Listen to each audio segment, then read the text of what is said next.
আপাতত খোলা চুলেই ঝাঁট দিতে হবে, আর কোনো পথ নেই আমার। পরে আবার কাজও অনেক বাকি আছে, আমার আর কিচ্ছু করার নেই। যদি মনে হয় সমাজ চট্টোপাধ্যায় ছবিটা করবেন না তো করবেন না, আমি অন্য কাহিনী নিয়ে নেব। এটা আমার পছন্দ হয়েছিল বলে আমি অ্যাপ্রোচ করেছিলাম। বাকি কথা সমাজবাবুর সঙ্গে বলে নেব আমি। আর আপনার জন্য কার্ড পাঠিয়ে দেবো। এক্সপেক্ট করবো আপনারা সবাই আসবেন। ধন্যবাদ।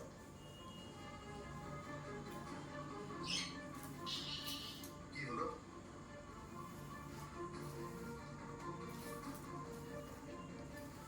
সন্দেহ আর বেড়ে গেল।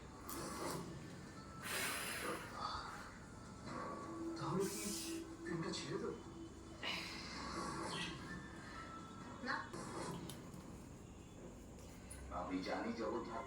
আমি পারছি না এত গরমে।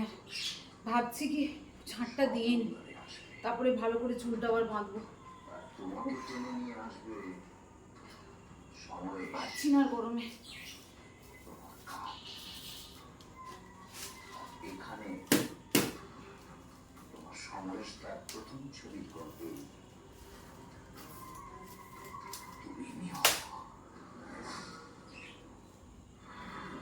কি করেছে অবস্থা।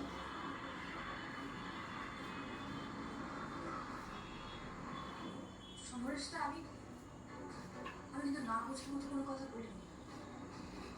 আমি বলছি ওই এসবি প্রোডাকশন, ওখান থেকে যে নাম্বার দিয়ে আপনার সাথে যোগাযোগ করছি সেই নাম্বারটা আমার চাই। সব কিছু অগোছালো। যাচাই করে দেখতে চাই যে ওটা কার নাম্বার। আচ্ছা আমি তো বুঝতে পারছি না প্রভু, এখানে তো কোনো অপরাধ হচ্ছে না, একটা ফিল্ম তৈরি হচ্ছে, একটা ছবি তৈরি হচ্ছে। আর এই ছবিটা আমার জীবনের প্রথম ছবি। হ্যাঁ, এর আগে দু একবার ছবির জন্য কথা হয়েছিল, কিন্তু সেটা অসম্পূর্ণ রয়েছে। এবার সেটা হচ্ছে সম্ভব।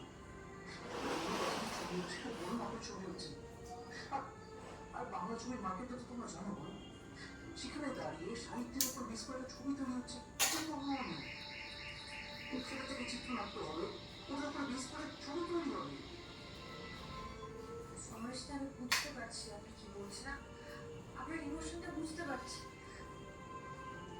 তাও ওই নাম্বারটা চাই সমরেশটা।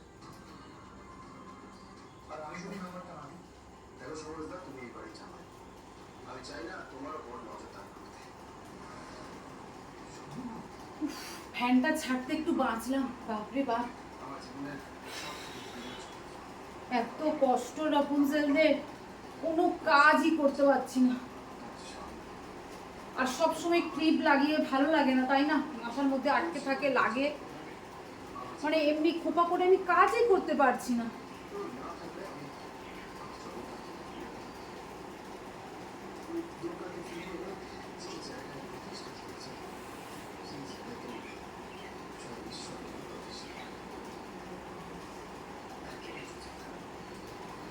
চুলটা তুলে আগে একটু ঘামটা শুকিয়ে নি, পারা যাচ্ছে না, এত গরম।